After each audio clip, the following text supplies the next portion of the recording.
तो क्या वाकई में डीन एम्ब्रोस की होगी रेसलमेनिया बैकलैश के बाद वापसी? जॉन सीना ने शुरू की है शराब, ब्रॉक लेसनर दिख सकते हैं जल्द रॉ में और जानेंगे क्या कुछ है बड़ा आज डब्ल्यूडब्ल्यूई के अंदर। नमस्कार दोस्तों, मेरा नाम है गौरव एंड आप देख रहे हैं WWE Hindi gossips WHG।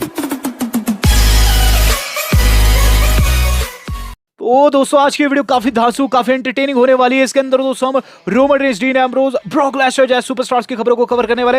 Hope करूंगा वीडियो को शुरू में लाइक कर दीजिएगा। वीडियो की शुरुआत करेंगे दोस्तों सबसे पहले एक मजेदार न्यूज के साथ।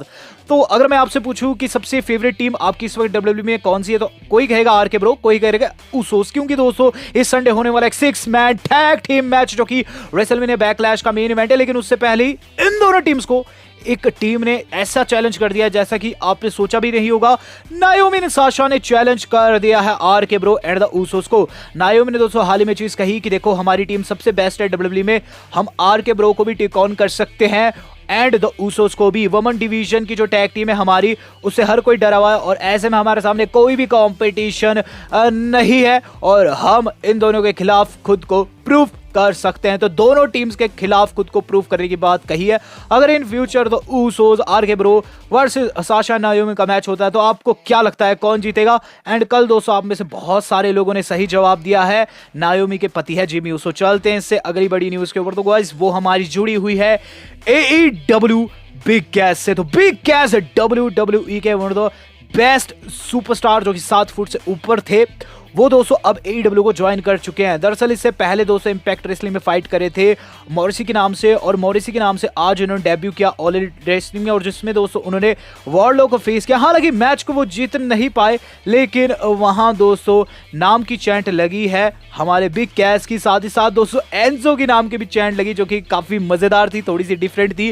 पहले यहाँ दोस्तों काफी बड़ा सुपरस्टार AEW को ज्वाइन कर चुका। आगे देखना होगा ये कि कितनी फाइट से देते हैं। चलते इससे अगली न्यूज के ऊपर। इससे अगली न्यूज जो आज की हमारी जुड़ी हुई है वो जुड़ी हुई है दोस्तों मनी इन द बैंक 2022 की फर्स्ट कंटेस्टेंट से। तो guys first contestant of money in the bank 2022 confirm हो चुकी है। महिलाओं की भी दोस्तों इस वर्ष मनी इन द बैंक होने वाली है और दोस्तों 2 जुलाई को हम लोगों को मनी इन द बैंक देखने को मिलेगा। लेकिन दोस्तों इससे पहले ही एक कंटेस्टेंट ने खुद का नाम घोषित कर दिया और वो जीत भी सकती है।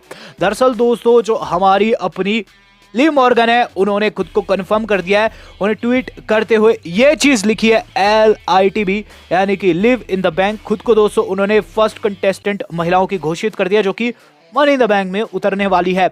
हालांकि क्या लिव मॉर्गन वहां जीत पाती है, इस पर क्या आपका कहना है ये मुझे जो बताएगा। चलते हैं इससे अगली न्यूज के ऊपर।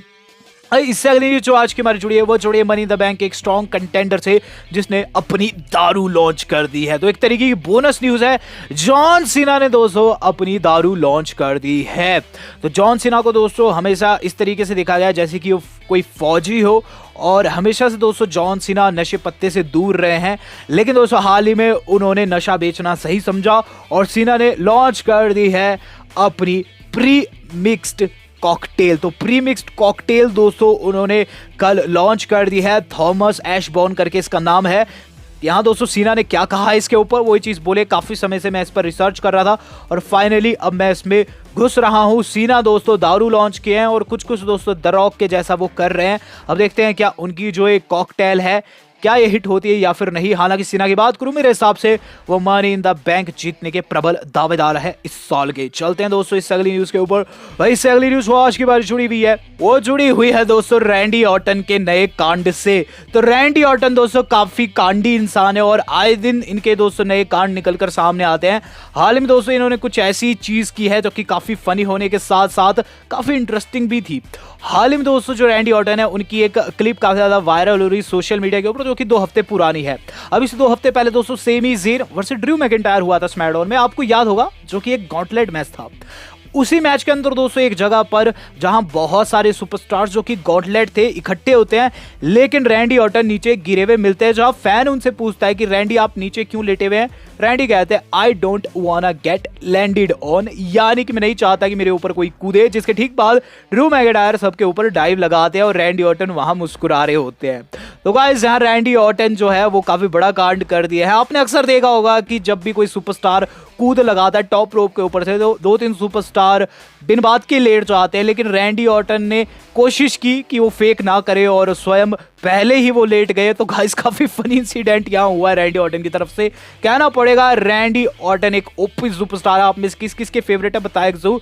चलते आज की अपनी थर्ड लास्ट न्यूज के ऊपर। तो थर्ड लास्ट न्यूज जो आज की हमारी जुड़ी हुई है वो जुड़ी हुई है हमारे अलायस उर्फ इज़ेकियल से। तो माफ कीजिएगा, मुझसे बहुत बड़ी गलती होगी, मैंने अलायस कहकर संबोधित किया इज़ेकियल को। इज़ेकियल अलग है, अलायस अलग है। और कुछ ऐसे ही सवाल हाल ही में द बम्प ने पूछा गया हमारे अपने इज़ेकियल से। द बम्प नामक शो में दोस्तों एक फैन ने ये चीज पूछ ली है कि अगर अलायस अलग है तो अलायस इस वक्त क्या कर रहे हैं और क्या वो आपके कांटेक्ट में, जिस पर इज़ेकियल ये चीज बोले इट्स नॉट लाइक कि हमें हमेशा हमारी बात होती रहती है। देखो मैं नहीं जानता वो इस वक्त कहाँ है, मे बी वो किसी बार में गिटार बजा रहा होगा, चूंकि वो एक ड्रिफ्टर रहा है, कभी आता था कभी जाता था। आप लोगों ने स्वयं देखा होगा, उसकी एंट्रेंस होती थी और फिर थोड़ी देर बाद वो मार खा के निकल जाता था। और इसीलिए मैं कहूँगा कि वो बंदा ही कुछ ऐसा है और हमारी बहुत कम बात होती है और इस समय काफ़ी समय हो चुका है कि हमारी बात हुई है। तो इज़ेकियल दोस्तों यहाँ बता रहे हैं कि उनका जो बड़ा भाई अलायस है वो उनसे बातचीत में नहीं है, जो कि काफ़ी फनी थिंग है क्योंकि आप भी जानते हैं, मैं भी जानता हूँ कि गंगाधर ही शक्तिमान है। वेल ज्यादा बताने की जरूरत नहीं, हम चलते हैं आज के अपनी सेगला न्यूज के ऊपर। सेगला न्यूज जो आज के बारे जुड़ी हुई है वो जुड़ी हुई है द बीस्ट ब्रॉक लेसनर से, जिनका जल्द हम लोगों को रिटर्न देखने को मिल सकता है मंडे नाइट रॉ में।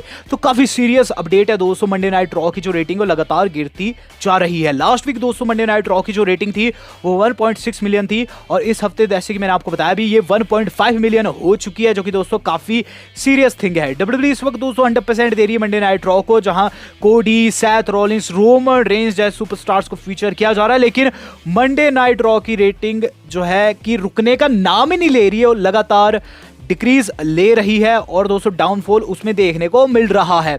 ऐसे में दोस्तों हाई चांसेस है इस बात की ब्रॉक लेसनर जो है हमें जल्द मंडे नाइट रॉ में शिरकत करते हुए नजर आ सकते हैं। रेसलमेनिया बैकलैश के अंदर तो दोस्तों उनके 0% चांस है कि वो आएंगे, क्योंकि दोस्तों रेसलमेनिया बैकलैश में रोमन रेंज किसी टाइटल मैच में नहीं है, तो ऐसे में उनका आना वैसे भी नहीं बनता है कि वो रोमन रेंज को टाइटल अपॉर्चुनिटी कॉज कराए। साथ साथ दोस्तों वो उसके लिए बुक्ड भी नहीं है। लेकिन दोस्तों रेसलमेनिया बैकलैश के बाद जो हमें देखने को मिल सकती चीज ये कि ब्रॉक लेसनर का रिटर्न समय से पहले हो सकता है।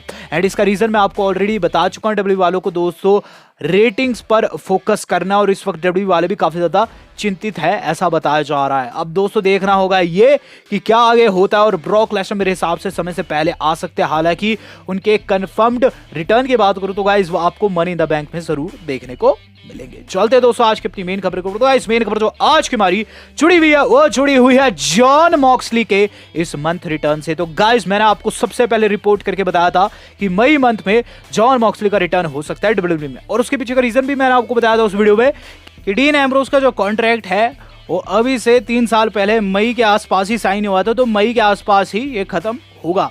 इस वक्त दोस्तों बताया ये जा रहा है कि रोमन रेंज के पास ओपोनेंट्स की बहुत ज्यादा कमी हो चुकी है और गाइस ना ही रॉ में ना ही स्मैकडाउन में कोई ऐसा सुपरस्टार दिख रहा है जो कि रोमन रेंज को हराने की काबिलियत रख पाए।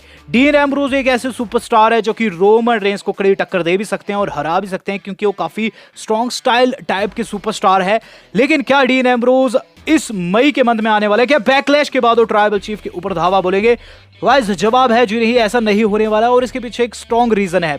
अभी दोस्तों बताया जा रहा है कि उन्होंने शायद से AEW को बैकस्टेज साइन कर लिया हो, या फिर दोस्तों अगर वो साइन नहीं भी किए हो तब भी इस वक्त यही चीज बताई जा रही है दोस्तों कि डीन एम्ब्रोज जो है वो AEW को रीसाइन करेंगे, वो WWE में लौटेंगे नहीं। क्योंकि अभी से कुछ समय पहले ये रिपोर्ट सजेस्ट हुई थी डे मैल्जर के द्वारा कि John Moxley is very very happy with his current rain with AEW, यानी कि AEW के साथ जो करंट रेन है उनका काफी स्मूथ जा रहा है। ऐसे में दोस्तों मॉक्सली के मई मंथ में आने के चांसेस तो बेहद कम है और मेरे हिसाब से वो WWE को ज्वाइन नहीं करने वाले इस मंथ, लेकिन आगे जाकर ऐसा हो सकता है क्योंकि दोस्तों खुद मॉक्सली ने कहा है ये चीज कि WWE वाले अगर उन्हें खूब सारा पैसा दे तो WWE में भी लौटने को तैयार होंगे। अब दोस्तों देखना होगा ये कि WWE उन्हें कितना पैसा देती है इन फ्यूचर, और अगर वो AEW को रीसाइन करते हैं तो कितने समय के लिए करेंगे। हालांकि इस मंथ की बात करूं तो मुझे नहीं लगता दोस्तों कि जॉन मॉक्सली WWE को साइन करने वाले हैं। हालांकि दोस्तों बात की जाए मेरे हिसाब से दोस्तों जॉन मॉक्सली को मैं काफी ज्यादा मिस कर रहा हूं। डीन एम्ब्रोज दोस्तों शील्ड का अहम पार्ट थे और गाइस डीन एम्ब्रोज के जाने के साथ ही शील्ड कभी भी वैसी नहीं रही जैसी कि पास्ट में थी, पूरे तरीके से टूट गई। रोमन रेंस ने अपना एक अलग ग्रुप बना दिया यानी कि ब्लड लाइन, लेकिन कभी भी दोस्तों ब्लड लाइन जो है वो शील्ड जितनी बड़ी लेगेसी नहीं प्राप्त कर सकता है। आपको क्या लगता है, ब्लड लाइन ज्यादा बढ़िया टीम है या फिर शील्ड बढ़िया थी? कमेंट करके जो बताएगा। वीडियो पसंद है वीडियो को लाइक एंड शेयर जरूर कीजिएगा। वेल दोस्तों आज तक के लिए इतना ही, धन्यवाद, शब खैर।